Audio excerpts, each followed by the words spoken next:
Hello बच्चों, नमस्कार। प्रतिदिन की तरह आज भी आप लोगों का YouTube channel doctor Hindi and agriculture competition पर स्वागत है। आज हम जो आपका जो पिछला वीडियो था वही जानकारी को आगे बढ़ाते हुए उपस्थित हुए हैं।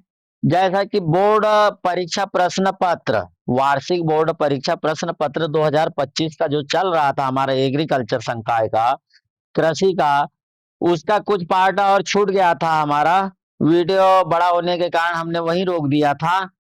तो आज हम पुनः उसी को आगे बढ़ाते हुए उपस्थित हुए हैं। यदि आप नए होंगे तो सब्सक्राइब करिए, शेयर करिए, कमेंट्स करिए, लाइक करिए, तो आप लोगों को हमारा वीडियो जो है या नोटिफिकेशन तुरंत मिलते जाएगा। हमको बार बार कहने की आवश्यकता ना पड़े।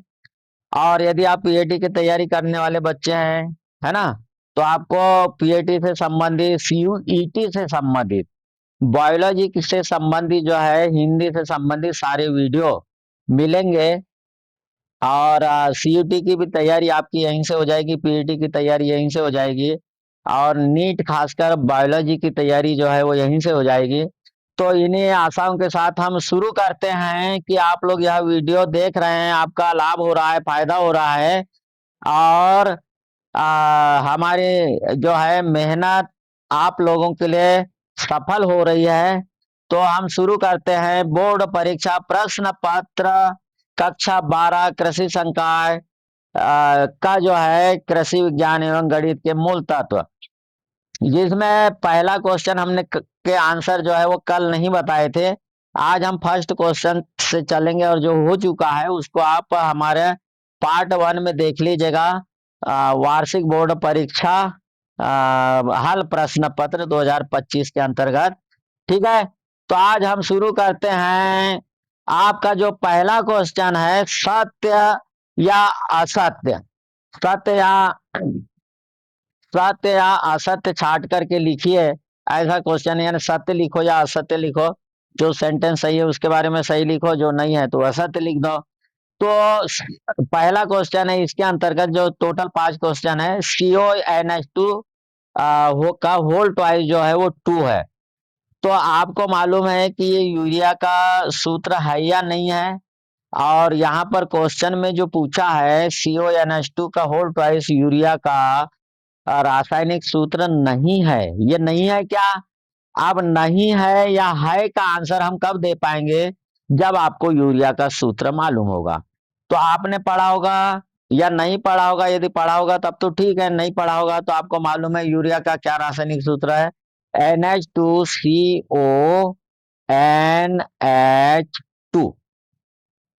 क्या है यूरिया का सूत्र? हम फिर से लिखें, NH2CONH2। यूरिया जो है एमाइड उर्वरक कहलाता है, एकमात्र ऐसा है जो कार्बनिक भी उर्वरक है, प्रयोगशाला में पहला बनाया गया उर्वरक है। ठीक है, जो है वर्जिलियस के सील से किसने बनाया था इसको? वोहल्लर ने बनाया था। 1828 में किसने बनाया था? वोहल्लर ने। किसने बनाया था? वोहल्लर। ये वर्जिलियस के शिष्य थे। वर्जिलियस ने जैव शक्ति सिद्धांत दिया था, उन्हीं के ये शिष्य थे। यही प्रथम व्यक्ति थे जिन्होंने अकार्बनिक पदार्थों को जो है प्रयोगशाला में बनाया था। इसी के बाद में जो है कई अकार्बनिक पदार्थ से ही प्रयोगशाला में बनाया जाती है सारी चीजें, है ना, क्रिया के द्वारा। लेकिन इसने कार्बनिक पदार्थ के द्वारा जो है, कहाँ पर अमोनियम साइनेट को गर्म करके जो कार्बनिक पदार्थों में पाई जाती है ना, जो पदार्थ किसमें पाया जाता है? कार्बनिक पदार्थों में पाया जाता है, उसको इन्होंने जो है वो रासायनिक क्रिया के द्वारा भी प्रयोगशाला में तैयार किया गया था। तो ये क्वेश्चन कई बार आता है कि प्रयोगशाला में पहला तैयार किया हुआ यानी कार्बनिक पदार्थ कौन सा है? तो यूरिया है, क्योंकि यूरिया जो है यूरिन में पाया जाता है। ठीक है, तो इतनी बातें हमने बता दिया। यूरिया में जो है वो नाइट्रोजन 46% होता है, एमाइड के रूप में पाई जाती है, इसलिए इसको एमाइड उर्वरक भी कहते हैं। अब हम बात करें इसके जो सूत्र है, सूत्र का हमने बताया थे NH2CONH2 है। तो NH2CONH2 है, ये यूरिया का सूत्र है। अब जो आपका जो क्वेश्चन दिया है उसको देख लीजिएगा। तो यदि देखा जाए तो NH2 है क्या, NH2 तो है, और ये 2 है तो दोनों ओर CO के दोनों ओर जो है NH2, CONH2 है, तो इसका मतलब ये यूरिया का सूत्र है।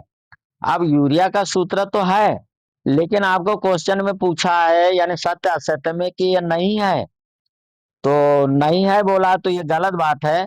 तो ये आंसर इसका हम रॉन्ग करेंगे कि गलत है। यूरिया का सूत्र ये है यदि रहता तो हम इसको सही करते। अब चूंकि यूरिया का सूत्र नहीं है, कह के क्वेश्चन पूछा गया है, तो इसलिए हम इसको क्या करेंगे, नहीं है ऐसा बोला है तो नहीं है, नहीं है ये, ठीक है। तो इसलिए इसको क्या कर देंगे, रॉन्ग कर देंगे। बात समझ में आ गई। अब चले आगे। जो एथिल एल्कोहल है, तो एथिल एल्कोहल का IUPAC नाम क्या है। तो एथेनॉल है क्या, ये सही है कि गलत है, तो इसको कैसे हम सॉल्व करेंगे जब आपको एथिल एल्कोहल का फार्मूला मालूम रहेगा। तो एथिल एल्कोहल बना कैसे, एथेन से। कैसे बना, एथेन से, यानी C2H6 है एथेन, और एथेन में यानी हाइड्रोजन जो है वो 6 है। यदि एक हाइड्रोजन को यदि हम कम कर दें, यानी C2H5 लिख दे, क्या लिख दे, C2H5 लिख दे, ठीक है, तो ईल हो जाता है। तो एथेन से क्या बना, एथिल हो गया। और एल्कोहल का जो क्रियात्मक समूह है OH है, जिसको हम बोलते हैं हाइड्रॉक्सिल समूह, तो इसमें OH जुड़ जाएगा तो एथिल एल्कोहल हो जाएगा। अब ये एथिल एल्कोहल तो हुआ, तो इसका IUPAC नाम कैसा बनता है, एथेन धन आल, एथेन धन आल बन होता है। तो एथेन धन आल बराबर एथेनॉल, क्या हो जाएगा, एथेन धन आल बराबर एथेनॉल। मैं IUPAC नाम के बारे में मैं एक पूरा वीडियो बनाऊंगा, आपको दूंगा, तो आप उसे अवश्य देख लीजिएगा। तो ये सारे जितने भी रसायन है जिसके IUPAC नाम आप लोगों को एग्जाम में आते हैं, वैसे तो बहुत सारे हैं, लेकिन जो खास खास IUPAC नाम है जिसके बारे में आपको पता ही होना चाहिए, क्रियात्मक समूह पता होना चाहिए, उस पर मैं एक क्वेश्चन जो आते हैं उसी पर वीडियो बनाऊंगा मैं। अभी एक्चुअल नहीं है उसमें, तो आप इसको देखते रहिएगा लगातार, ताकि आप लोगों को मेरे वीडियो से जानकारी प्राप्त हो सके और आप इसका लाभ ले सके, ठीक है। सब्सक्राइब कर लेंगे तो हर टाइप के वीडियो आपको मिल जाएंगे। पिछले हमारे कम से कम जो है 200 से अधिक वीडियो डल चुके हैं, ठीक है। यूट्यूब चैनल, हमारा यूट्यूब चैनल का नाम है doctor Hindi in agriculture competition. तो ये भी दूसरा भी क्वेश्चन समझ में आया होगा। अब ये, हाँ, फर्स्ट वाला क्वेश्चन क्या है, तो ये रॉन्ग हो जाएगा क्योंकि नहीं है बोला, और जबकि ये है, ठीक है। एथिल एल्कोहल का एथेनॉल नाम है, तो ये भी सही है। और यही मेथिल एल्कोहल होता तो मेथेन धन आल हो जाता, तो मेथेनॉल हो जाता, ठीक है। मेथेन धन आल होता तो मेथेनॉल हो जाता। आप ये बताइए कि क्रूसिफेरी कुल का उदाहरण है, ये बोला है, तो पहले तो ये देखो कि क्रूसिफेरी कुल में कौन सी फसल आती है। तो क्रूसिफेरी कुल को कहते हैं सरसों कुल भी कहते हैं, तो इसको गोभी कुल भी कहते हैं, मूली कुल भी कहते हैं, क्योंकि मूली भी आती है इसमें, लेकिन ये खास इन नामों से इसको जानते हैं। तो क्रूसिफेरी कुल में चतुर्दीर्घी अवस्था पाई जाती है। क्रॉसनुमा जो है वो क्रूसिफार्म होता है, तो उसको क्रूसिफार्म में भी पाया जाता है फ्लावर, है ना, क्रॉसनुमा, कैलिक्स, करोला, एंडोसम, इस टाइप से पूछता है वो। और चतुर्दीर्घी मतलब ये 4 पाए जाते हैं, ठीक है।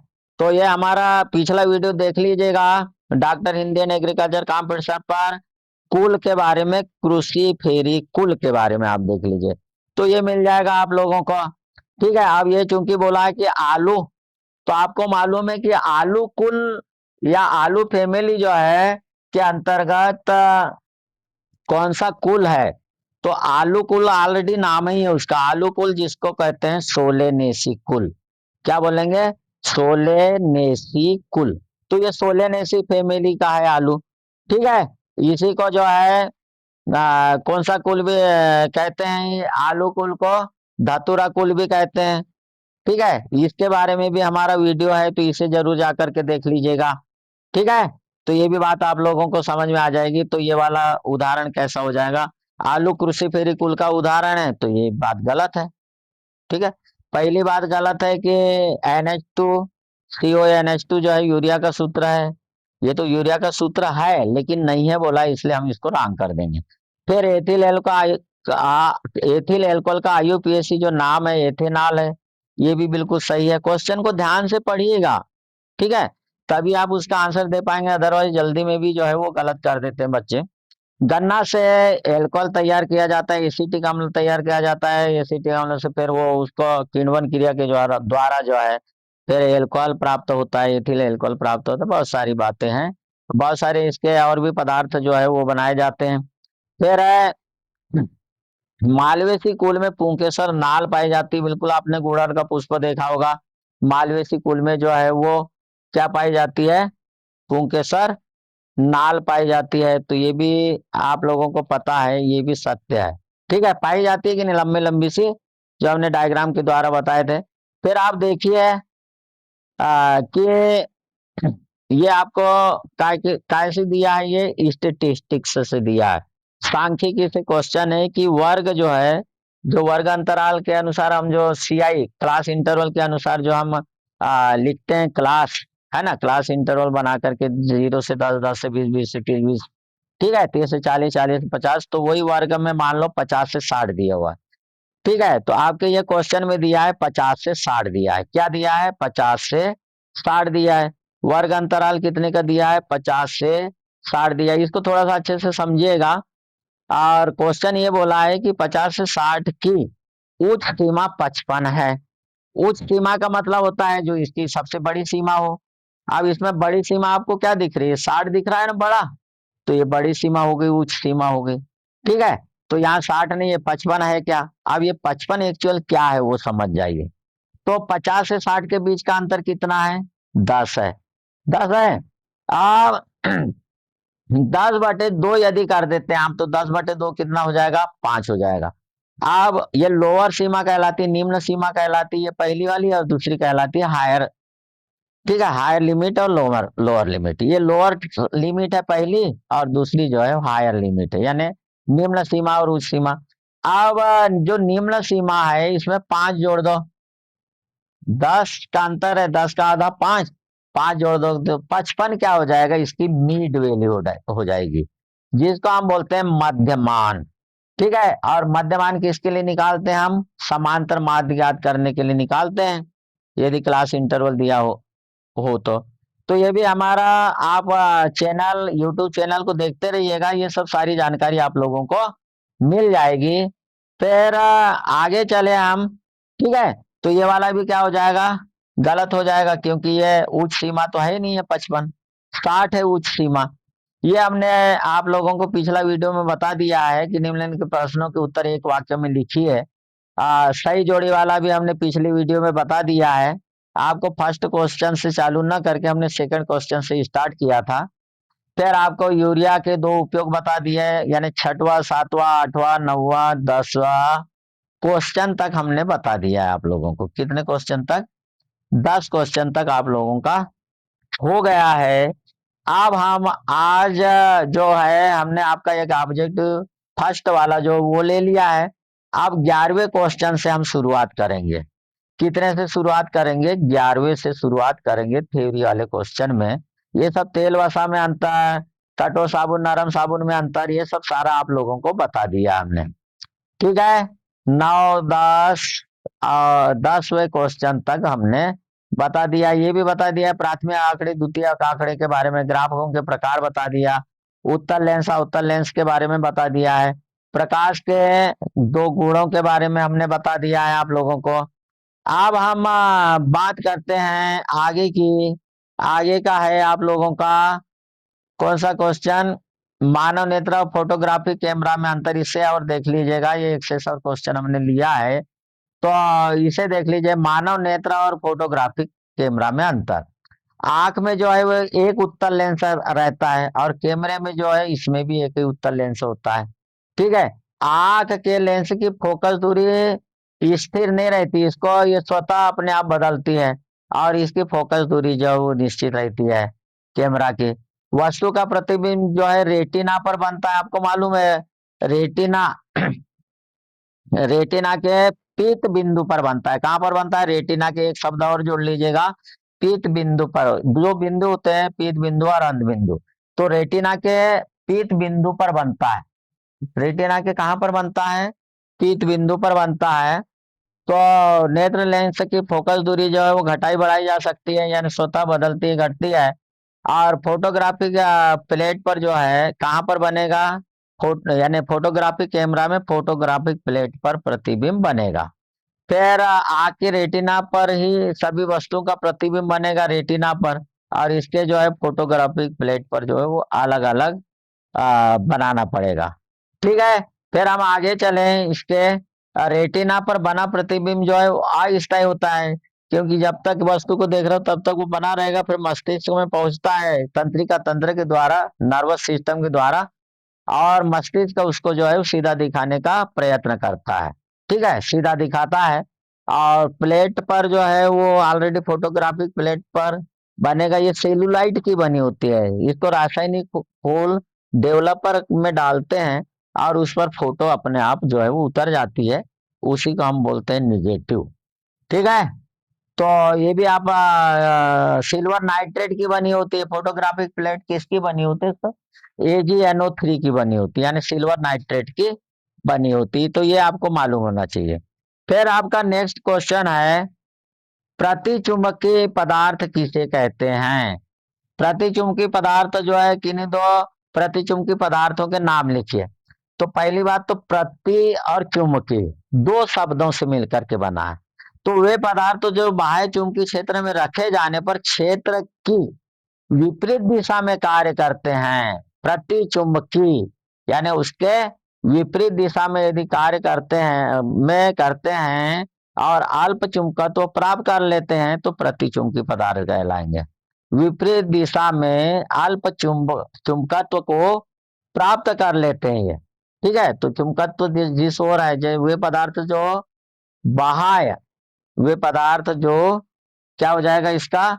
वे पदार्थ जो बाह्य चुंबकीय क्षेत्र में रखे जाने पर क्षेत्र की विपरीत दिशा में अल्प चुंबकत्व प्राप्त कर लेते हैं, वही पदार्थ क्या कहलाते हैं? प्रतिचुंबकीय पदार्थ कहलाते हैं।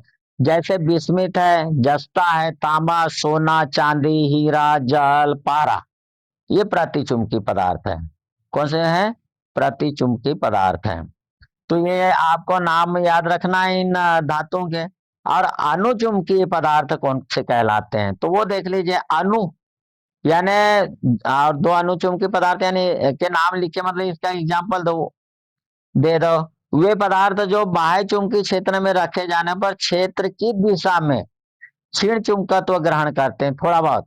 ठीक है, ये क्षेत्र की दिशा में करेंगे। और प्रति चुंबकीय जो अणु मतलब उसी ओर, यानी चुंबकीय क्षेत्र की दिशा में कुछ चुंबकत्व जो है वो प्राप्त करते हैं उसको अनुचुंबकीय। अणु मतलब उसकी ओर, प्रति मतलब उसके विपरीत। बस इतनी बात याद रखना है। जैसे एल्युमिनियम है, सोडियम है, प्लेटिनम है, मैग्नीज है, कॉपर क्लोराइड है, ऑक्सीजन है, ये सब जो है वो अनुचुंबकीय पदार्थ कहलाएंगे। ये याद हो गया आप लोगों को। ये भी आप पता होना चाहिए, क्योंकि चुंबक है कोर्स में। ठीक है, लोह चुंबकीय पदार्थ किसे कहते हैं? एक चीज आप समझ जाइएगा, लोह चुंबकीय पदार्थ किसे कहते हैं? वे पदार्थ जो बाह्य चुंबकीय क्षेत्र में रखे जाने पर क्षेत्र की दिशा में प्रबल चुंबकत्व उत्पन्न करते हैं। प्रबल चुंबकत्व इसलिए करेंगे ये, क्योंकि इसी से चुंबक बनाए जाते हैं। हमने बताया पिछला वीडियो में, आप देख लीजिएगा। चार पदार्थ ऐसे हैं या चार धातु ऐसी है कि जिनमें या जिनसे जो है वो ये चुंबकीय पदार्थ है और चुंबकत्व उत्पन्न करते हैं, कृत्रिम चुंबक बनाए जाते हैं। तो इसको समझ लीजिएगा। लोहा, इस्पात, निकिल और कोबाल्ट, चार है। लोहा, इस्पात, ये तो नहीं लिखा है तो आप लिख लीजिए, निकिल और कोबाल्ट। ठीक है, चार की बात यदि आ गई तो ये सब चुंबकीय पदार्थ उत्पन्न करते हैं, चुंबकत्व उत्पन्न करते हैं। फिर है एल्केन के सामान्य सूत्र लिखिए। अब क्योंकि मैं ज्यादा समझाऊंगा तो बहुत बड़ा वीडियो हो जाएगा, तो इसलिए हम कुछ कुछ चीजें हम बताते जाएंगे जहां हमको लग रहा है कि डिफिकल्टीज इस क्वेश्चन से संबंधित या इससे रिलेटेड जो है क्वेश्चन आपसे बनने लग जाए। एल्केन के सामान्य सूत्र लिखिए। तो हम इसमें एक ही बात का सामान्य सूत्र नहीं बताएंगे, हम तीनों का बताएंगे, एल्केन, एल्कीन और एल्काइन। एल्केन का है CnH2n प्लस 2। एल्केन हो गया, यानी एन शब्द याद रखिए। एन जो है वो सफिक्स याद रखिए, एल्क धन एन, एल्केन। फिर CnH2n, ये जो है एल क्या का हो जाएगा, कीन हो जाएगा, तो मतलब इन का हो जाएगा। इन क्या हो जाएगा, ये इन हो जाएगा। ठीक है, इन, तो ये इन कर लीजिए इसे, इन। और तीसरा है एल्काइन, यानी आइन याद रखिए। क्या याद रखोगे, आइन, आइन। तो ये क्या हो जाएगा, CN, ऊपर लिखते हैं इसको, CnH2n -2 हो जाएगा। तो ये तीनों के आप फार्मूला, एल्केन, एल्कीन और एल्काइन याद रखिएगा। और यदि एल्केन में एक माइनस होता है, किस में एक माइनस होता है, यदि एल्केन में एक माइनस होता है तो उसको हम क्या बोलेंगे, जब एल्केन में एक माइनस हो जाएगा तो वो ईल हो जाएगा। क्या हो जाएगा, ईल हो जाएगा। तो ये भी थोड़ा सा समझ लीजिएगा, क्योंकि वीडियो तो आप देखेंगे पूरा दूसरा इससे संबंधित, लेकिन इसको यहाँ समझ जाएंगे तो बहुत अच्छी बात होगी आप लोगों के लिए। तो इसमें एक यदि माइनस कर देंगे, एक हाइड्रोजन को जो है माइनस कर देंगे, तो ये क्या हो जाएगा, एल्केन से क्या हो जाएगा, एल्कील हो जाएगा, ईल हो जाएगा। एल्केन से क्या हो जाएगा, एल्कील, एल्कील हो जाएगा।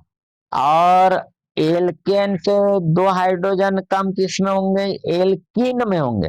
और एल्काइन में फिर उससे दो हाइड्रोजन और कम हो जाएंगे। सजातीय श्रेणी के सदस्यों के नाम आप लोग जानते होंगे। जैसे हम पहला पहला जो सदस्य है एल्केन की सजातीय श्रेणी की जो है, मेथ है, एथ है। हम दो तीन तो बताते हैं, आपको समझ में आ जाएगा। प्रोप है, मेथ, एथ, प्रोप। तो मेथ जो है वो CH4 है।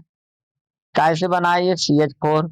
और ये C2। आप क्या करेंगे, एक एक हाइड्रोजन बढ़ाते, एक एक कार्बन बढ़ाते जाइए और दो दो हाइड्रोजन बढ़ेगा सब में। तो ये meth, eth, pro, but, pent, hex, hept, octanone और डेक हो जाएगा। क्या हो जाएगा, meth, eth, pro, but, pent, hex, hept, octanone और डेक हो जाएगा। ठीक है, तो ये ऐसे बनेंगे। इसके बारे में भी मेरा वीडियो देख लीजिएगा आप, ठीक है, हमारे यूट्यूब चैनल पर जा करके। अब हम जो क्वेश्चन पेपर है उसकी हम बात कर लें। ठीक है, जो क्वेश्चन पेपर में पूछा गया है, तो एल्केन का सामान्य सूत्र समझ गए, CnH2n प्लस 2 हो जाएगा। और IUPAC का मतलब क्या होता है, IUPAC का full form international union of pure and applied chemistry. International, I से इंटरनेशनल हुआ, यू से यूनियन होगा, आप, पी से प्योर हो गया, एंड अप्लाइड से, यानी ए से अप्लाइड हो गया, और केमिस्ट्री। ठीक है, यहां तक भी बात आपको समझ में आ गई। ग्लूकोज का अणु अणु सूत्र जो है अब आपको मालूम होना चाहिए। तो देखो, इसमें जो कार्बोहाइड्रेट के वर्गीकरण की यदि बात करें तो मैं इसमें थोड़ी सी बात आप लोगों को बताना चाहूंगा।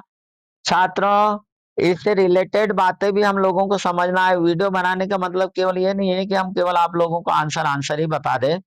जो क्वेश्चन पूछा गया है, यदि उसके केवल आंसर आंसर बता देंगे तो आप लोगों को कोई जरूरी नहीं है कि यही क्वेश्चन आएंगे, लेकिन इससे रिलेटेड जरूर आएगा। चाहे आप पढ़ लो कहीं से, क्वेश्चन आएगा यहीं से।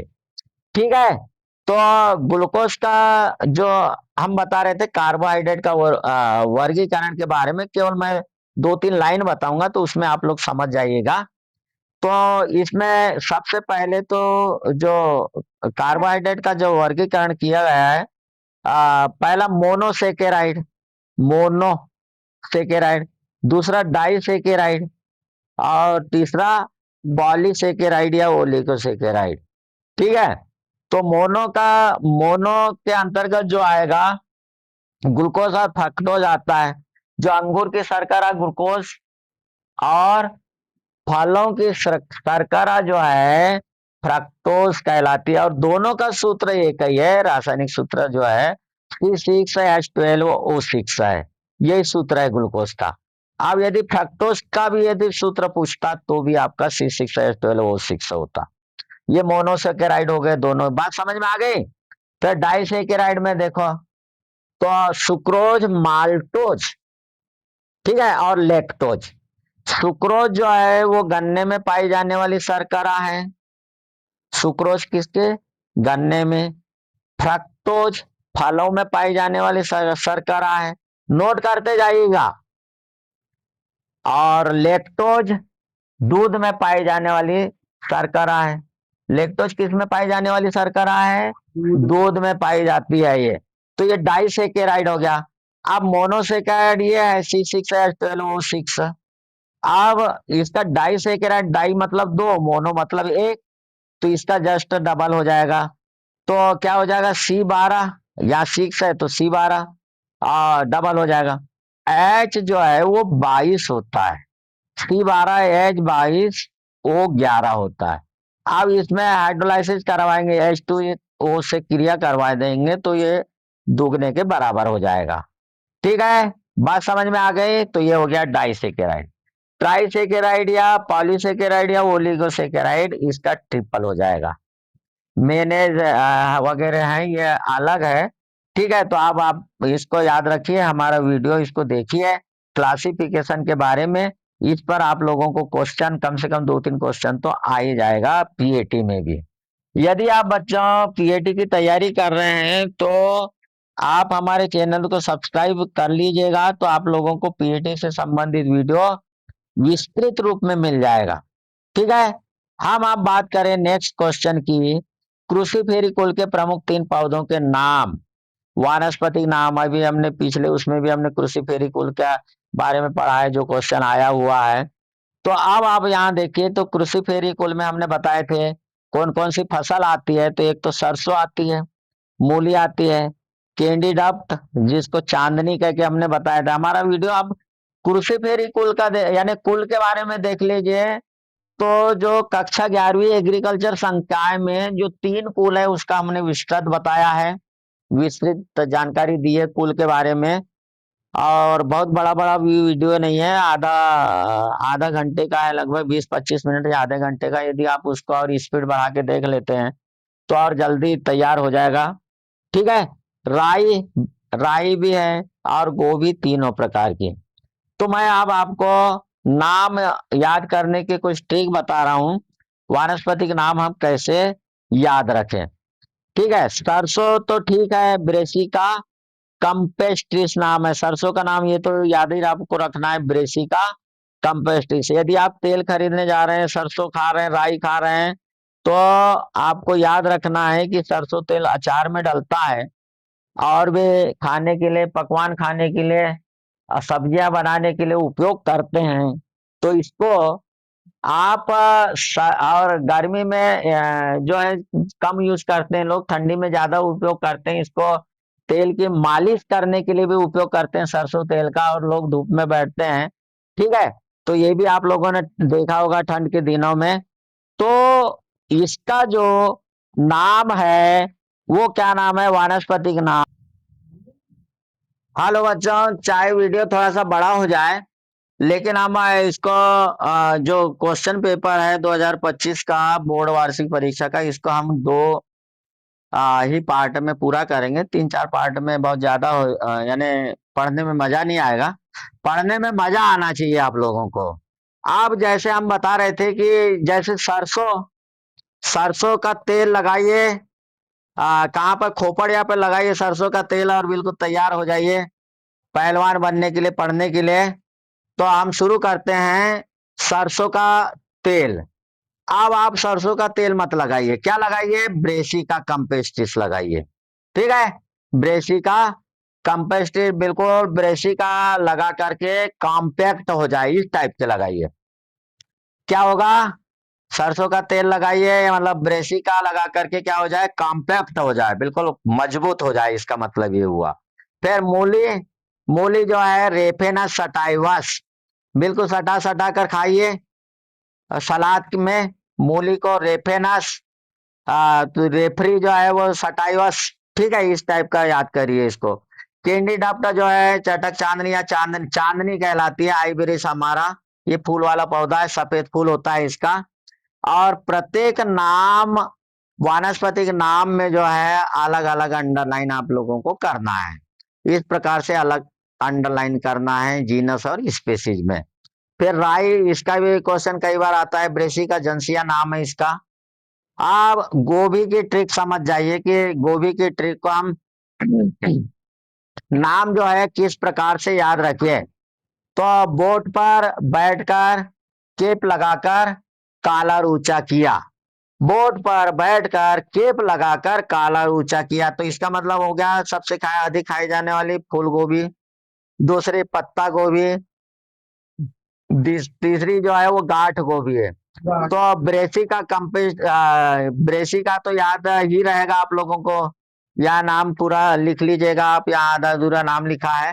फूल गोभी का ब्रेसिका कंपेस्टिस किस्म बोटाइटिस, फिर ब्रेसिका कंपेस्टिस किस्म केपिटाटा, और ब्रेसिका कंपेस्टिस किस्म कोलेरेपा। तो यहाँ ओलेरेसिया, ब्रेसिका ओलेरेसिया है ना, ब्रेसिका ओलेरेसिया किस्म जो क्या हो जाएगा, इसको फिर से सुन लीजिएगा। फिर से हम बता रहे हैं, एक तो पत्ता गोभी हो गया, क्या हो गया, पत्ता गोभी, ये सॉरी, पहले सबसे पहले फूल गोभी, दूसरी पत्ता गोभी, तीसरी गांठ गोभी। तो ब्रेसिका ओलेरेसिया तो तीनों में आएगा, इसको याद रखिए, हम याद करने के लिए बता रहे हैं। ब्रेसिका ओलेरेसिया तीनों में आ जाएगा, ब्रेसिका ओलेरेसिया, ब्रेसिका ओलेरेसिया। लेकिन इतने कहने से वो फूल गोभी का, पत्ता गोभी का या गांठ गोभी का नाम नहीं हो जाएगा। आप ट्रिक याद कीजिए किस पर, बोट पर बैठकर, तो बोट्राइटिस, क्या हो जाएगा, बोट्राइटिस, क्या हो जाएगा, बोट्राइटिस। तो बोट पर बैठकर केप लगाकर यानी केपिटाटा, और तीसरा है कोलेरेपा, कोलेरेपा। तो तीन हो जाएगा, ब्रेसिका ओलेरेसिया किस्म बोटाइटिस, फिर ब्रेसिका ओलेरेसिया किस्म केपिटाटा, और ब्रेसिका ओलेरेसिया किस्म कोलेरेपा। तो ये आप लोगों को याद हो गया होगा। हमने अभी जो बताया पिछला वीडियो में, हमने आप लोगों को बता चुका है कि जो क्रूसिफेरी कुल के पौधों के आर्थिक महत्व यदि आता है आप लोगों को, तो आर्थिक महत्व यानी इसका मतलब हुआ जिस जिस रूप में हम उसका उपयोग करते हैं, यही आर्थिक महत्व है। आप जैसे गोभी का उपयोग भोजन के रूप में करोगे, तो आप बता दो कि भोजन के रूप में हम करते हैं, ये एक बात हो गई। तेल के रूप में करते हैं, सरसों के तेल के रूप में, है ना, खोपड़िया पे लगाने के लिए, शरीर में लगाने के लिए। फिर औषधियों के रूप में करते हैं, बस जैसे मूली वगैरह है, ठीक है। तो ये भी आप लोगों को जिस प्रकार से औषधि रूप में उपयोग करते हैं उसके बारे में आप बता दीजिएगा। चांदनी का उपयोग जैसे हमने बताया कि फूल वाला पौधा है तो सजावट के रूप में हम करेंगे। राई का उपयोग जो है मसाले के रूप में हम अचार में करते हैं। तो इस प्रकार से आप लोगों को याद रखना है, ठीक है। फिर है मालवेसी कुल, इसके बारे में भी हमारा वीडियो है, उसे भी आप देख लीजिएगा। मालवेसी कुल के बारे में विस्तृत, पुष्प सूत्र। अच्छा, हम आप लोगों को ये बता दें, तो यहाँ तो केवल पौधों के वानस्पति के नाम पूछा है, आर्थिक महत्व पूछा है। तो इसमें दो तीन टाइप के क्वेश्चन आपको लोगों को आते हैं कुल से संबंधित। सबसे पहली बात तो उस कुल का के अंतर्गत आने वाले पौधों के वानस्पतिक नाम हो गया, एक बात होगी, यानी कौन कौन से पौधे आते हैं उसके वानस्पतिक नाम। दूसरी बात हो गई उसका आर्थिक महत्व। आप वानस्पतिक नाम मालूम है, यानी उस पौधे के बारे में आप जानते हैं, तो आर्थिक महत्व भी आराम से लिख सकते हैं। तीसरी बात होती है कि उस कुल का विशिष्ट महत्व, पहले सामान्य लक्षण लिख लीजिए। सामान्य लक्षण मतलब वो कैसा कैसा पाया जाता है, जिसके बारे में हमने बताए थे वानस्पतिक वर्गीकरण के बारे में, कि वानस्पतिक भाषा में वर्णन। तो हमारा पिछला पिछला जो वीडियो है वानस्पतिक भाषा में वर्णन, उसको देख लीजिएगा, तो ये सब बातें आप लोगों को समझ में आ जाएगी, ठीक है। तो आप यहाँ पर जो दिया है क्वेश्चन में, पेपर में आपका, तो कपास का वानस्पतिक नाम क्या है, गोसिपियम हार्बेसियम दिया है। तो एक ही कपास है, एक ही स्पेसीज का नाम दिया है। तो ये आहा हीप करके याद रखने के लिए हमने बोले थे, आहा हिप, हिप, गोसेपियम आर्बोरियम, गोसेपियम हर्बेसिटम, गोसेपियम हिरसुटम और गोसेपियम बार्बेडेंस। ऐसे आप लोगों को ये चार स्पेसीज के नाम याद रखना है। पहली वाली जो दो है वो देसी कपास है, दूसरी जो दो है वो अमेरिकन कपास है। इसका उत्पत्ति स्थान इंडिया यानी भारत और अमेरिका है। फिर गुड़हल के बारे में आप लोगों को कई बार क्वेश्चन आता है। किसके बारे में? गुड़हल के बारे में। तो गुड़हल का नाम है हिबिस्कस रोजा साइनेंसिस। ठीक है। गुलखेरा एल्थिया रिजिया, गुलाबाज जिसको कहें तो एल्थिया रिजिया या रोजिया लिखा रिजिया। पर्सन का हिबिस्कस, हिबिस्कस केनाबिनस। ये भी नाम आप लोगों को याद रखना है। अब मालवेसी कुल का जो महत्व है, अब यहाँ पर महत्व का मतलब हमने बता दिए कि जिस जिस कार्य में हम उपयोग करते हैं, कि जिस जिस कार्य में हम उपयोग करते हैं उसी प्रकार के इसके महत्व बता देना है ना। क्या क्या उपयोग करते हैं आप मालवेसी कुल के अंतर्गत? एक तो खाद्य पदार्थ के रूप में जैसे लेडीज फिंगर है, भिंडी है, भिंडी का एबेल मॉस्कस एस्कुलेंटस है, सीबिया इसमें से सेमल का है। ठीक है, सीबिया। तो और रेशे के लिए जैसे कपास का उपयोग करते हैं, औषधि के रूप में यूरिना रेपेंडा का जड़ का उपयोग करते हैं, सजावटी के लिए सजावट गुड़हल है, गुलखेरा है। ठीक है, रंग के लिए जो गुड़हल के पुष्प है उससे जो है वो पालिश भी बनाई जाती है। ठीक है, तो आप लोगों को ये आर्थिक महत्व बताना है। एथिलीन, अब यहाँ पर पूछा गया है एथिलीन के बारे में। किसके बारे में पूछा गया है? एथिलीन के बारे में। ठीक है, तो एथिलीन के बारे में जो है यानी एथीन हो गया ये। एथिलीन मतलब यहाँ पर एथीन हो गया।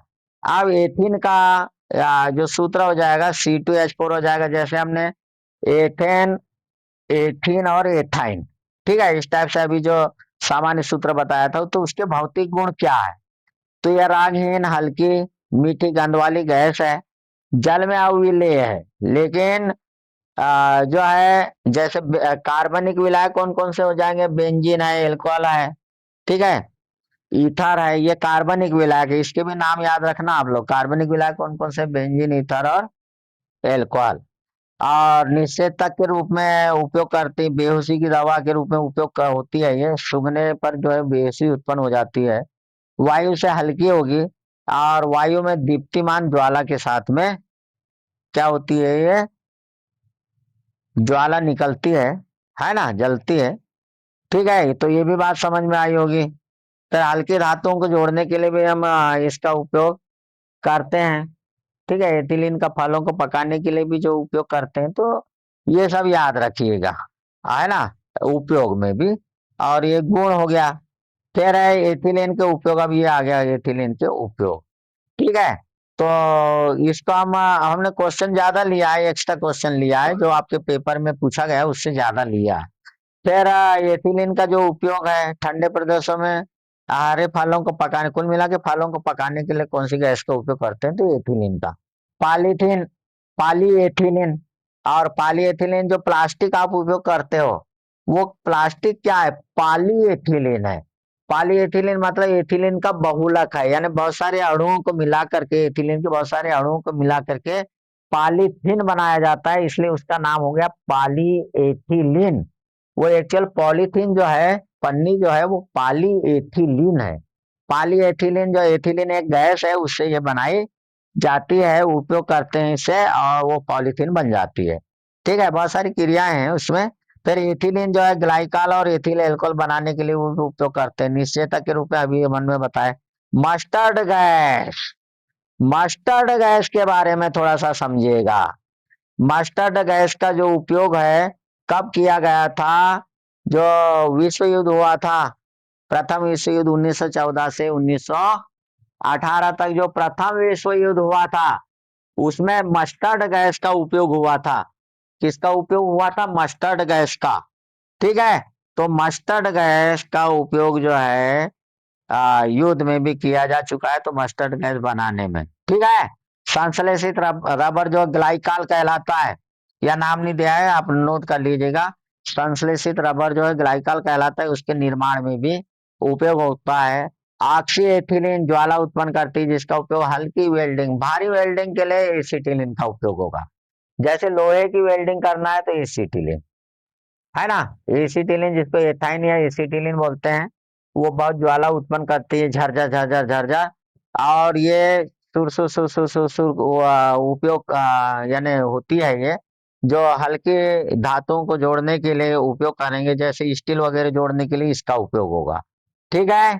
तो ये भी आप लोगों ने देखा होगा, बड़ी बड़ी धातुओं को जो लोहे वगैरह को जोड़ने के लिए जो है एसिटिलीन का उपयोग होगा। फिर ऑक्सी एथिलीन जो है ज्वाला बनाने में, वेल्डिंग, ये समझ गए। एथिल क्लोराइड बनाने के लिए एथेन, एथिलीन और क्लोरोहाइड्रेन कार्बनिक यौगिक के निर्माण में इसका उपयोग होता है। तो ये भी समझ गए आप लोग बात को। आगे चले, वीडियो हमारा बहुत बड़ा होने वाला है ना। तो इसलिए हम जो है थोड़ा सा और फास्ट चलेंगे। ठीक है।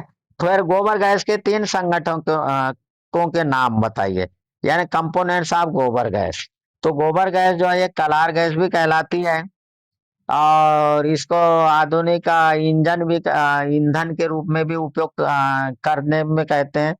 अब बायोगैस का जो है वो कई लोग इसको नाम देते हैं, लेकिन बायोगैस और गोबर गैस में मुख्य 2 अंतर है इसमें, या हम कहें कि एक ही अंतर है। तो आप इसका मुख्य जो अंतर है बायोगैस और गोबर गैस में क्या अंतर है, what is difference between biogas and गोबर गैस। ठीक है।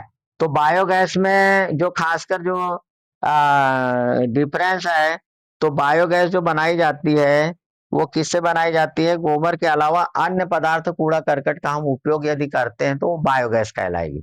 और यदि गैस बनाने के लिए केवल गोबर का उपयोग करेंगे तो उसको गोबर गैस बोलेंगे। ठीक है। यहां तक बात समझ में आ गई। अब आगे देखें हम कि गोबर गैस का जो संगठन है वो देख लीजिए। मेथेन जो है यहाँ 65 लिखा है, 60 से 65 कर लीजिए, कई जगह बार जो है वो आप लोगों को 60 भी पूछता है। तो 60 से 65% मेथेन पाई जाती है, यही जलाने वाली गैस है, यही ईंधन है में। ठीक है, यही ईंधन के रूप में उपयोग होती है। 30% जो है कार्बन डाइऑक्साइड की मात्रा होती है, 2% जो है हाइड्रोजन सल्फाइड की, अल्प मात्रा में hydrogen, oxygen, nitrogen, carbon monoxide भी निकलती है, लेकिन कम मात्रा में, दूसरे ईंधन की तुलना में जो है इसमें कम निकलेगी। फिर एल्केन के जो गुण है, एल्केन कार्बन कार्बन बांध पाया जाता है, एकल बंध पाया जाता है एल्केन में। इसका सामान्य सूत्र अभी हमने बताया था, CnH2n+2 हो जाएगा। ये कम क्रियाशील होता है, प्रतिस्थापन क्रिया देते हैं। बेयर का तनाव सिद्धांत इनमें नहीं पाया जाता, यानी कार्बन कार्बन बांड में सिंगल, कार्बन कार्बन के बीच में जो है सिंगल बांड पाया जाता है, इसलिए इनमें तनाव उत्पन्न नहीं होगा। यही यदि डबल बांड या ट्रिपल बांड हो जाएगा कार्बन कार्बन के बीच में तो तनाव उत्पन्न हो जाएगा। ठीक है। तो ये भी बात आप लोगों को समझ में आ गई होगी। तो इस बात को अच्छे से समझते रहिएगा, याद करते रहिए, ध्यान रखिए, नोट करते रहिए। एक बार में समझ में नहीं आ रहा हमारे बताने पर, सुनने पर, तो इसको डबल सुन लीजिए, ट्रिपल सुन लीजिए। फिर है नेक्स्ट प्रोटीन। तो प्रोटीन से संबंधित एक ऑब्जेक्टिव का क्वेश्चन आता है कि प्रोटीन क्या है। तो प्रोटीन जो है वो एक एंजाइम है, यानी प्रोटीन की प्रकृति कैसी होती है, एंजाइम है। लेकिन सभी एंजाइम प्रोटीन नहीं होते, सभी प्रोटीन एंजाइम प्रकृति के होते हैं, लेकिन सभी एंजाइम जो है वो प्रोटीन प्रकृति के नहीं होते। यानी सारे एंजाइम प्रोटीन नहीं हो सकते, लेकिन प्रोटीन एंजाइम हो सकता है। बात समझ में आ गई। अब इसके जो कार्य है, तो आपने देखे होंगे कि प्रोटीन युक्त भोजन खाइए, स्वस्थ रहिए, अपना जो है विकास बढ़ाइए। ठीक है, ग्रोथ बढ़ाइए। तो ग्रोथ के लिए बहुत ही जरूरी है प्रोटीन, चाहे वो कोई भी जीव की बात करे, उसको प्रोटीन मिलना जरूरी है। ठीक है। तो ये शरीर में नए ऊतक को निर्माण करेगा। टूटी फूटी जो कोशिकाएं, चोट लगी, घाव हो गया, तो प्रोटीन जल्दी भरता है। ये क्या भरता है, प्रोटीन। ये अमीनो अम्ल का निर्माण करेगा, ये एक अमीनो अम्ल का एंजाइम का निर्माण करता है। ये ऑलरेडी एंजाइम नेचर के ही होते हैं, और जैव रासायनिक क्रियाओं को उत्प्रेरित करता है एंजाइम। एंजाइम जो है वो जैव रासायनिक क्रिया को उत्प्रेरित करता है। शरीर में रोग निवारण क्षमता उत्पन्न करेगा एंजाइम। प्रोटीन जंतुओं के मानसिक शक्ति को भी जो है बढ़ाएगा। यदि प्रोटीन मिलेगा तो सीधी सी बात है कि ग्रोथ होगी, अच्छी वृद्धि होगी जीव की, तो उसका मानसिक शारीरिक जो है वो विकास होता ही है। फिर है विटामिन, एक जटिल कार्बनिक रासायनिक पदार्थ है, कार्बनिक है।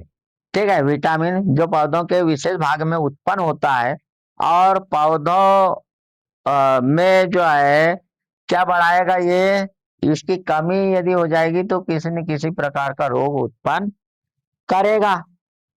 तो यदि इसकी कमी हो जाए तो इसलिए विटामिन को देना जरूरी है। और विटामिन पर जो है, विटामिन पर कई बार क्वेश्चन ये आता है कि उसकी घुलनशीलता के आधार पर वर्गीकरण कीजिए। तो घुलनशीलता मतलब एक तो जल में विलय हो गया, जल में विलय विटामिन, तो विटामिन बी और सी याद रखिएगा।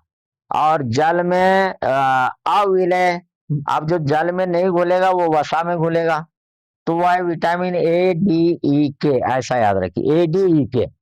फिर vitamin A B C D E K जो रासायनिक नाम और उनकी कमी से होने वाले रोग को बताने में जा रहा हूँ। आपके क्वेश्चन पेपर में थोड़ी सी चीजें पूछा है, लेकिन मैं यहाँ पर थोड़ी सी ज्यादा बातें लेकर के आया हूँ, तो उसे सुनिएगा। अब जैसे विटामिन ए को रेटिनॉल कहते हैं, एक क्वेश्चन तो आपको यही आता है कई बार। बी1 को थायमिन, सी को एस्कॉर्बिक एसिड, डी को कैल्सीफेरॉल, ई को टोकोफेरॉल और के को फाइलोक्विनान, फाइलोक्विनान। ठीक है, तो retinol, thiamine, ascorbic acid, calciferol, tocopherol और फाइ फाइलोक्विनान।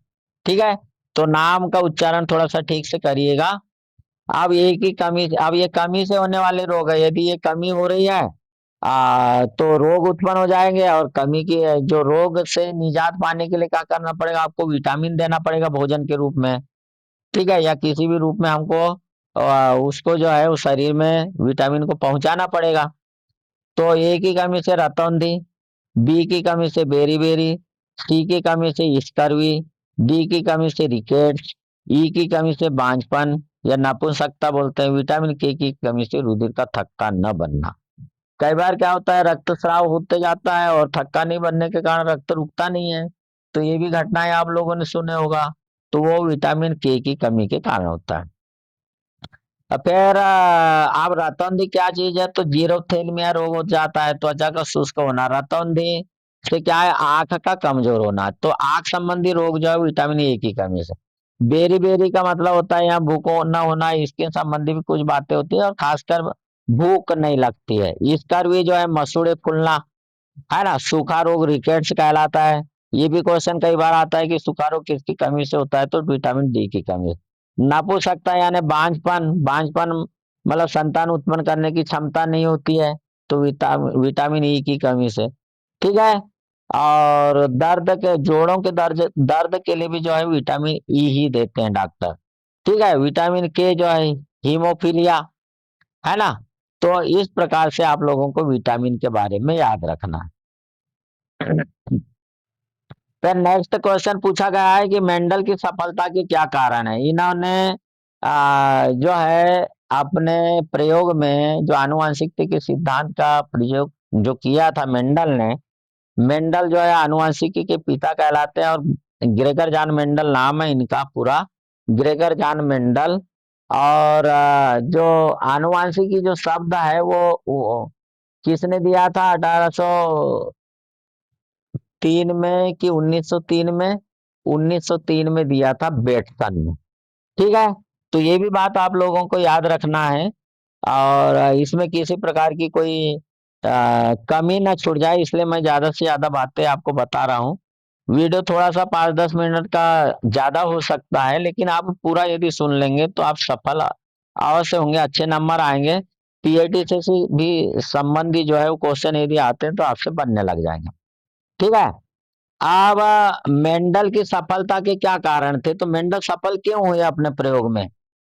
ठीक है, इन्होंने जो है एक समय में केवल एक ही लक्षण की वंशागति का अध्ययन किया था, एक समय में एक लक्षण लिया था। इन्होंने अपने प्रयोग में सावधानी पूर्वक संपन्न करते हुए प्रयोगों को का पूरा रिकॉर्ड भी रखा था। दूसरी बात है, रिकॉर्ड भी रखा था इन्होंने, एक समय में एक प्रयोग किया या एक वंशागति का अध्ययन किया, पूरा रिकॉर्ड रखा। इन्होंने पौधे को अध्ययन के लिए चुना जो आनुवंशिक रूप से शुद्ध थे, ऐसे पौधों को चुना था। इन्होंने प्रत्येक पीढ़ी में किसी भी लक्षण के दोनों विपरीत लक्षणों वाले पौधों को पृथक पृथक गणना की। विपरीत विपरीत लक्षण मतलब विपर्यासी लक्षण, जो 7 विपर्यासी लक्षण मैं आगे बताऊंगा, लिया इन्होंने, है ना। फिर इन्होंने जो है अपने प्रयोग में F2 F3 पीढ़ी तक जो है, F1 में तो किया ही किया F1 का प्रयोग, लेकिन द्वितीय पीढ़ी और तृतीय पीढ़ी में भी अध्ययन इन्होंने किया। ये इसका हमने लॉन्ग वीडियो डाला है पादप प्रजनन की, जो है 7 विधियों के बारे में।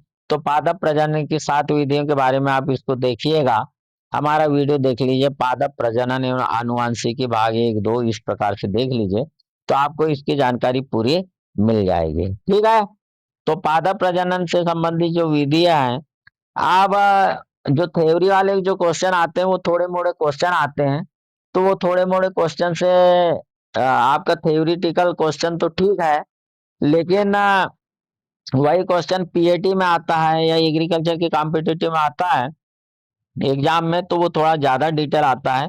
वो डिटेल जानकारी मैंने दिया है, अब यहाँ दूंगा तो बहुत बड़ा भी वीडियो हो जाएगा और उतना हम बता यहाँ पर नहीं हो पाएगा कंप्लीट, क्योंकि हमारा मकसद है कि क्वेश्चन पेपर कैसे आते हैं और उसके आंसर कैसे देना है। ठीक है, तो उससे रिलेटेड भी बातें मैं बताते जा रहा हूँ आप लोगों को। तो पादप प्रजनन की जो है 7 विधियां हैं, तो जैसे संकरण है, बहुगुणित प्रजनन है, उत्तक संवर्धन है, प्रवेशन है या उत्परिवर्तन है, आनुवंशिकी, अभियांत्रिकी है। ठीक है, तो इसके बारे में आप हमारा डिटेल वीडियो देख लीजिएगा।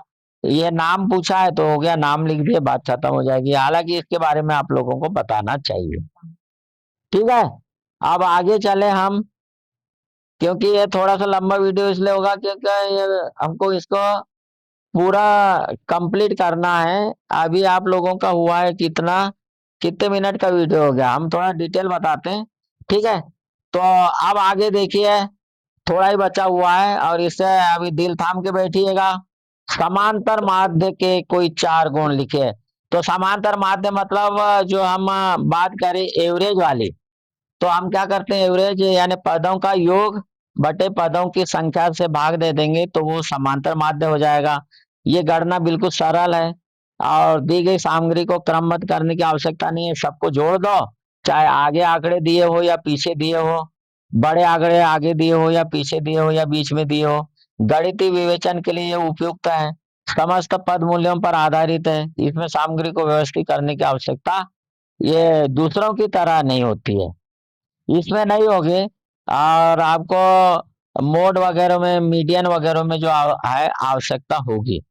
ठीक है, आओ इसके दोष क्या है, तो ये केवल निरीक्षण माध्य से ज्ञात नहीं होगी और प्रत्येक मूल्य का समान महत्व दिया जाता है, ग्राफ द्वारा ज्ञात नहीं कर सकते। अब एवरेज को ग्राफ के द्वारा क्या ज्ञात करोगे। ठीक है, और माध्य मूल्य इसका कभी कभी जो है माध्य मूल्य होता है जो मूल्यों के अस्तित्व को नहीं रखता है। ठीक है, तो ये बात समझ में आ गई कि जैसे एक बहुत बड़ा आंकड़ा हो गया और एक बहुत छोटा आंकड़ा हो गया। ठीक है, फिर माध्यिका से आप क्या समझते हो, माध्यिका मतलब कि कोई भी पद दिए हैं, कोई भी आंकड़े दिए हैं, उसको आरोही या अवरोही क्रम में लिखने पर, लिखने के बाद में जो है मध्य में जो आने वाला जो पद है, यानी बढ़ते या घटते क्रम में लिखो और मध्य में आने वाला जो पद है वही क्या कहलाएगा, माध्यिका कहलाता है, यानी जिसको मीडियन कहते हैं। इसे समझना जो है बिल्कुल सरल है। ठीक है, सरलता से हम इसको भी ज्ञात कर सकते हैं। सीमांत मूल्यों का यानी इस पर कोई प्रभाव नहीं पड़ता आगे पीछे के, और ग्राफ द्वारा भी इसको हम ज्ञात कर सकते हैं। माध्यिका जो है एक निश्चित स्पष्ट माध्य होता है, गुणात्मक तथ्यों को इसको ज्ञात कर सकते हैं। ठीक है, जैसे क्रमबद्ध करना आंकड़ों को, ये दोष है, इस पे कमी है कि क्रमबद्ध करने की आवश्यकता होती है। सभी पदों को समान महत्व नहीं देंगे, क्योंकि अंतिम वाले फर्स्ट वाले से कोई ज्यादा जरूरत नहीं होगी, बीच वाले भी पद मिल गए तो हम इसकी गणना कर सकते हैं। सही प्रतिनिधित्व नहीं करेगा क्योंकि बीच वाला है पद। ठीक है, तो इस प्रकार से इसके दोष हो गए। आदर्श माध्य के गुण क्या होना चाहिए, ये भी क्वेश्चन आप लोगों को कई बार आता है। इसकी गणना सरल और शीघ्रता से की जा सकती है। यह निश्चित और स्पष्ट होना चाहिए, समस्त पद मूल्यों पर आधारित होना चाहिए, अंक गणित तथा बीज गणितीय विवेचन में उपयुक्त होना चाहिए। ठीक है, हम आगे चले तो बहुलक, बहुलक के बारे में आप लोग जानते हो, जो पद अधिक बार आया हो या जिसकी आवृत्ति सबसे अधिक हो उसी का बहुलक कहेंगे, है ना। तो ये भी आप लोग जानते हो, नहीं जानते होंगे तो आप इसको अच्छे से आप पढ़िएगा। ठीक है, और इसकी गणना सरल सरल तो सब में लिखेंगे आप। ठीक है, सरल है, केवल निरीक्षण मात्र से ज्ञात किया जा सकता है, क्योंकि बड़ा पद है जो, और वही पद मूल्य हो जाएगा उसका। सीमांत पदों पर प्रभाव नहीं पड़ता, इसमें भी नहीं पड़ता है। ठीक है, शुद्धता के साथ जो है, पर्याप्त शुद्धता के साथ में निश्चित किया जा सकता है, गणना कर सकते हैं। ठीक है, दोष में है कि गणना सभी पदों पर आधारित नहीं होती है, बीजगणितीय विवेचन उपयुक्त नहीं है ये वाला। सीमांत पदों को अधिक महत्व नहीं दे सकते, सर्वाधिक आवृत्ति के कई पद होने के कारण इसमें जो है गणना कभी कभी कठिन हो जाती है। अब नेक्स्ट क्वेश्चन है, विभव को प्रभावित करने वाले कारक। चालक का आवेश है, ये विद्युत से क्वेश्चन है। चालक के आकार है, और अन्य चालकों की उपस्थिति है, और चालक के चारों ओर का माध्यम। ये याद रखना है, चालक के आवेश जो है वो जितना अधिक होगा उतना ही विभव जो है वो अधिक होगा।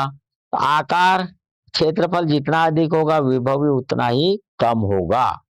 ठीक है, फिर अन्य चालकों की उपस्थिति, कोई चालक है तो विभव जो है वो कम हो जाएगा, अन्य चालक लाएंगे तो विभव कम हो जाएगा। चारों ओर का माध्यम जो है परावैद्युतांक के माध्यम में लाने पर उसका विभव पहले का 1/k गुना रह जाता है। तो ये भी बताना है। ये भी क्वेश्चन कई बार आता है विद्युत से कि विद्युत बल रेखाओं के गुण लिखिए। विद्युत बल रेखाएं जो है ये धन आवेश से प्रारंभ होकर के कहाँ तक जाती है, ऋण आवेश तक जाती है। ये तो आप लोगों को याद ही रहना चाहिए, ऑब्जेक्टिव में भी क्वेश्चन बनते हैं इससे। विद्युत बल रेखाएं जो है कि किसी बिंदु से खींची गई स्पर्श रेखा वह उस बिंदु की चुंबकीय क्षेत्र की दिशा को बताएगी। चुंबकीय क्षेत्र की क्या बताएगी, दिशा। दो बल रेखाएं कभी भी एक दूसरे को नहीं काटती है। विद्युत बल रेखाएं जो चालक की सतह लंबवत प्रारंभ होकर के लंबवत ही खत्म होती है। तो ये भी बात आप लोगों को याद रखना है। ठीक है, अब आगे चले, विद्युत प्रतिरोध को प्रभावित करने वाले जो कारक है। ठीक है, अब ये भी चालक की प्रकृति पर है, लंबाई पर है, और चालक के अनुप्रस्थ परिच्छेद का क्षेत्रफल है, और चालक के ताप पर है। तो इसको देखिएगा, पदार्थ की प्रकृति जो है, ताप पर समान लंबाई पर समान अनुप्रस्थ परिच्छेद के क्षेत्रफल होने पर भिन्न भिन्न तारों के प्रतिरोध पर प्रतिरोध जो है भिन्न भिन्न तारों में भिन्न भिन्न होता है।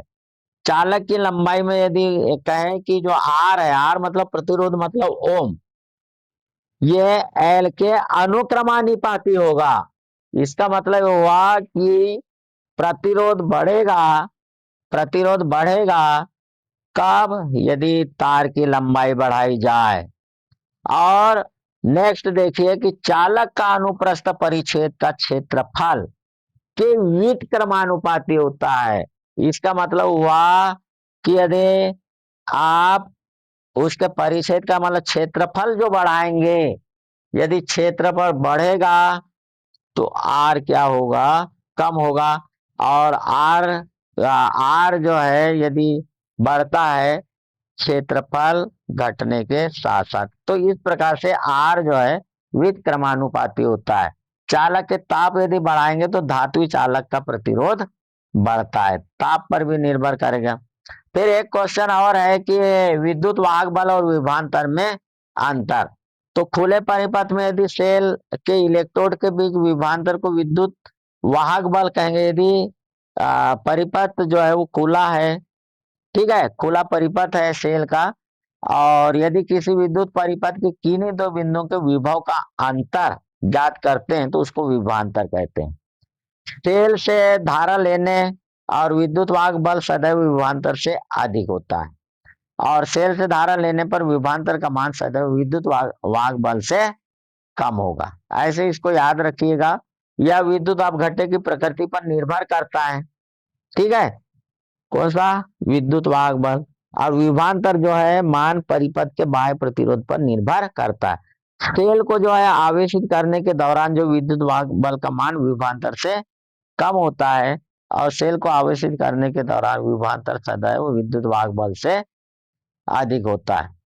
अब आ जाइए कूलाम का व्युत्क्रम वर्ग नियम। कूलाम का अब थोड़ा और बचा हुआ है, इसको जल्दी जल्दी हम बता देते हैं। अब इस पर ज्यादा चर्चा नहीं करेंगे, आप इससे देख लीजिएगा। वैसे तो 3 वीडियो का था।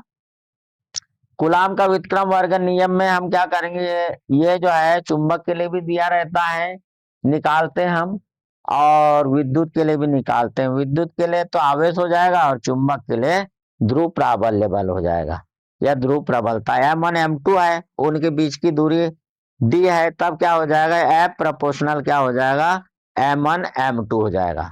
ठीक है, एफ प्रोपोर्शनल M1 M2, तो एफ प्रोपोर्शनल, और ये समीकरण 1 हो जाएगा। समीकरण 2 है एफ प्रोपोर्शनल वाला मान डी का स्क्वायर, जो परिभाषा है वही चीज। अब दोनों समीकरण को मिलाने पर, अब ये दोनों समीकरण को मिला देंगे तो क्या हो जाएगा, एफ प्रोपोर्शनल M1 M2 अपन डी का स्क्वायर। अब ये प्रोपोर्शनल हटाने के लिए हम क्या करेंगे, एक जो है नीतांक ले लो और बराबर लगा दो, तो एफ बराबर एक नीतांक ले लिए, म्यू अपन 4 पाई का मान रख दिए इस पर, ठीक है, या 1 रख दिए, ठीक है, 1 गुणित M1 M2 अपन डी का स्क्वायर। तो एफ बराबर क्या हो जाएगा, M1 M2 अपन डी का स्क्वायर। ये पढ़े होंगे, नहीं पढ़े होंगे तो इसको समझ जाइएगा। फिर वेधशालाओं में उपयोग 10 उपकरण, जो मौसम संबंधी जानकारी हम ज्ञात करते हैं, उसके लिए जो उपकरण रखते हैं, तो पहला अधिकतम न्यूनतम तापमापी, जो विभिन्न शहरों के तापक्रम न्यूज के बाद में बताते हैं कि आज महानगरों का तापक्रम भारत के या मध्य प्रदेश के महानगरों का तापक्रम ये रहा, तो मैक्सिमम मिनिमम फिक्स का मैक्सिमम मिनिमम थर्मामीटर के ही द्वारा ज्ञात करते हैं। वायु दिशा सूचक हमने विंड वेन बताए थे। वायु दाब मापी बैरोमीटर जिसके यंत्र है। वाष्पन मापी जिस आर्द्रता मापी वाष्पन वगैरह है ना। सिंगल स्टिवेशन स्क्रीन है। मृदा ताप मापी, ठीक है। तो इस प्रकार से हम वर्षा मापी रेन गेज मीटर, शुष्क आर्द्र बल्ब वाला जिसको हमने बताए थे, एक शुष्क आर्द्र बल्ब थर्मामीटर वाला। फिर वायु वेग मापी, वायु का वेग है ना, एनीमोमीटर वगैरह, ठीक है। सूर्य प्रकाश मापी मापी जिसको सनशाइन रिकॉर्डर कहते हैं, ठीक है। तो ये जो है वेधशाला मतलब जब मौसम संबंधी जानकारी दी जाती है, रखी जाती है। फिर भारतीय वर्षा जो है वो दक्षिण पश्चिम मानसूनी हवाओं से होती है। भारतीय वर्षा कहाँ से होती है, दक्षिण पश्चिम मानसूनी हवाओं से होती है।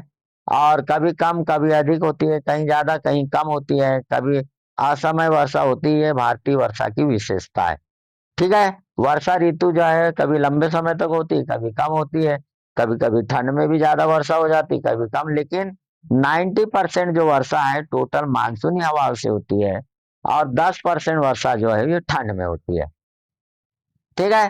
फिर निम्नलिखित उपकरणों के एक एक कार्य लिखे, तो ये कार्य के बारे में अभी जैसे हम बता दे रहे थे। तो जो शुष्क आर्द्र, अब तापमापी है तो नाम ही है इसका, तो तापमान मापने के लिए। बैरोमीटर जो है वायु दाब मापी है। रेन गेज, रेन यानी वर्षा, गेज मापी, रेन गेज मतलब मापी हो जाएगा, वर्षा मापी हो जाएगा। एनीमोमीटर अभी हम बता ही रहे थे, वायु की गति है। और वायु की दिशा विंड वेन कहलाएगी। विंड वेन, वेन कहाँ जा रही है, इसको कैसे, आप लोग इसमें अधिकतर कंफ्यूज होते हैं बच्चों, विंड वेन और एनीमोमीटर में। विंड वेन, वेन कहाँ जा रही है, तो दिशा के अनुसार वेन जा रही है। बच्चों की वेन कहाँ जा रही है, तो स्कूल की दिशा में जा रही है, स्कूल की दिशा में। स्कूल से निकली तो कहाँ जाएगी, घर की दिशा में जाएगी।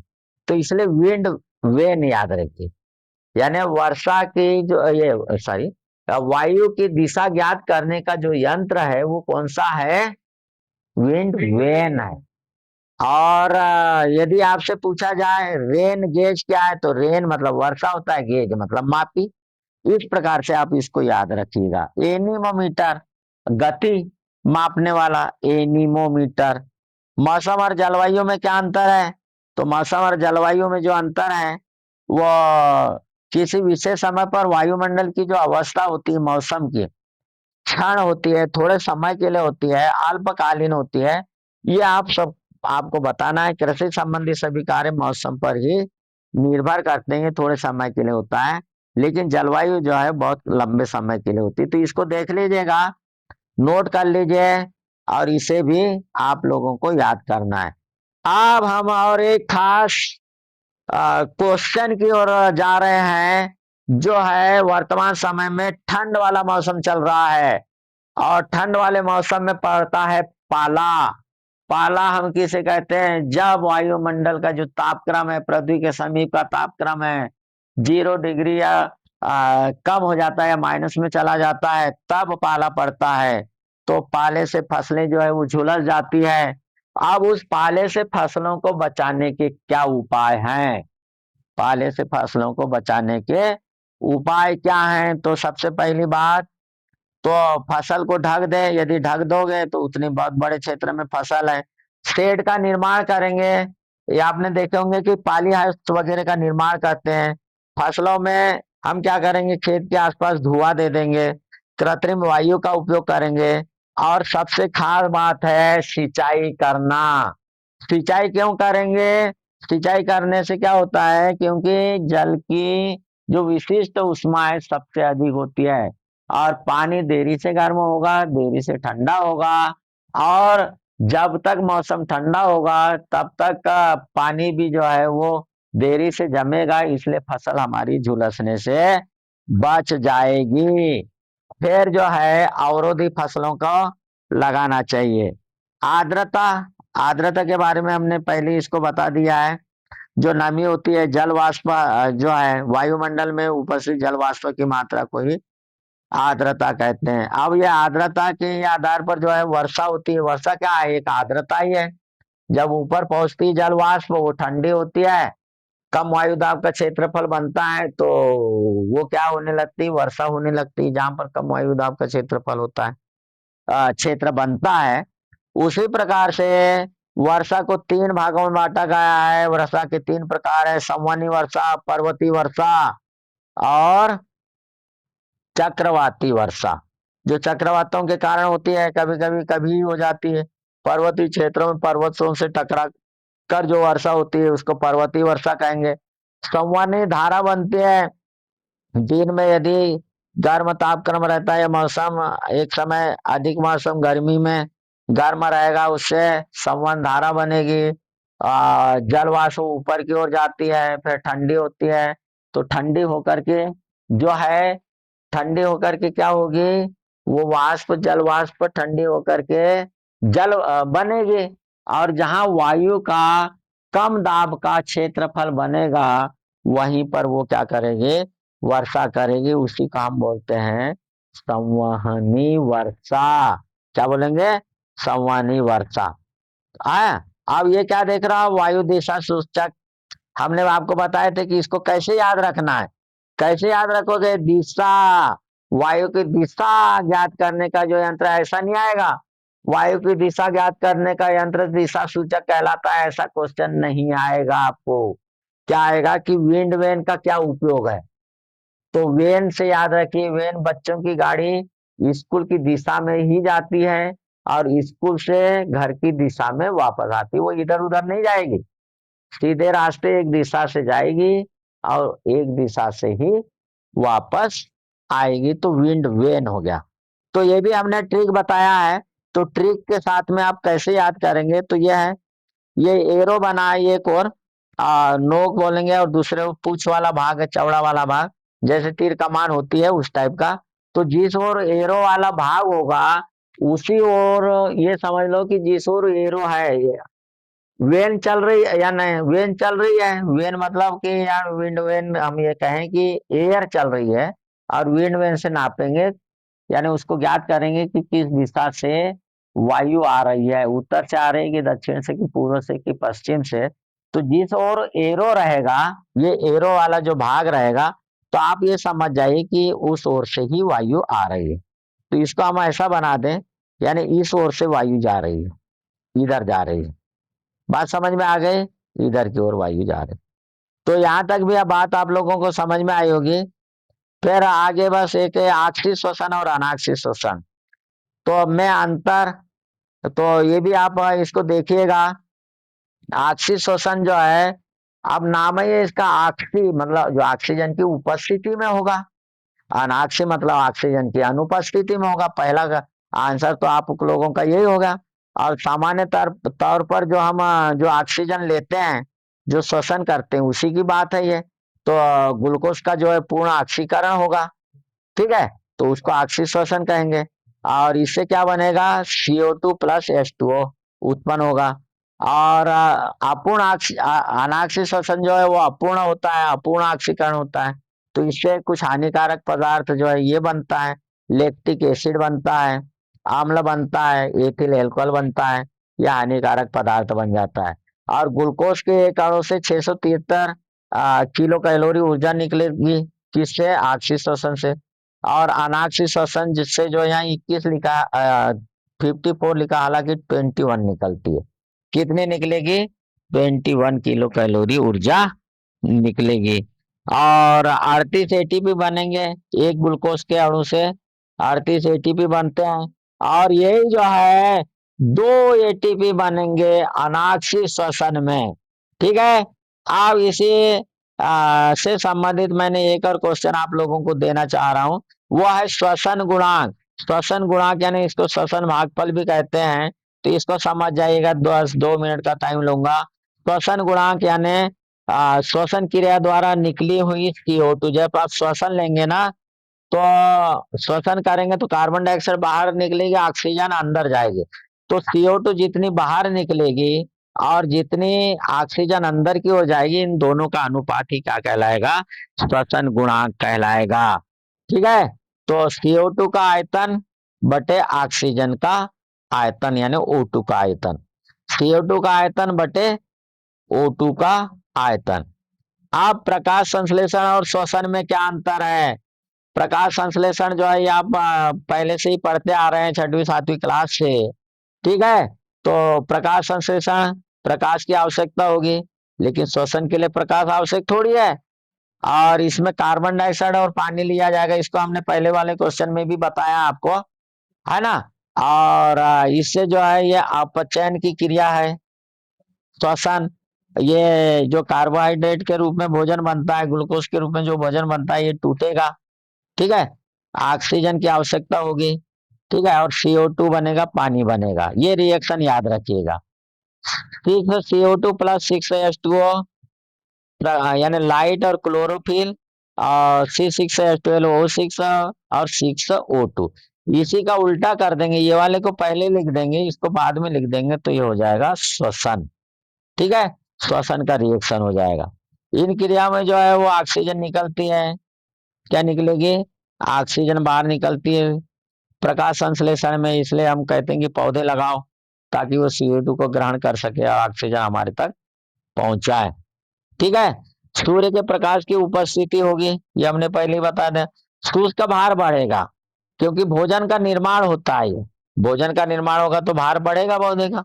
और उसमें भोजन का विघटन होता है, टूटता है श्वसन में, तो इसलिए भार जो है वो घटेगा। क्लोरोफिल आवश्यक है, और ये कहाँ होती है, क्लोरोफिल के ग्रेना में होती है। श्वसन की जो क्रिया है वो कहाँ पर होती है, क्लोरोफिल के ग्रेना में होती है। और ये जो है माइटोकॉन्ड्रिया में होती है और जीव द्रव्य में होती है। क्योंकि श्वसन 2 टाइप का होता है, तो इसलिए जीव द्रव्य बोल दिया है, लेकिन जो ऑक्सी श्वसन है माइटोकॉन्ड्रिया में ही होगा, और जीव द्रव्य में जो है वो अनाक्षी श्वसन होगा। फिर वाष्पोत्सर्जन और वाष्पीकरण में, वाष्पोत्सर्जन पौधों में होगा, यानी जैविक क्रिया है। और वाष्पीकरण भूमि से भी होगा या खुली वस्तु से भी होगा।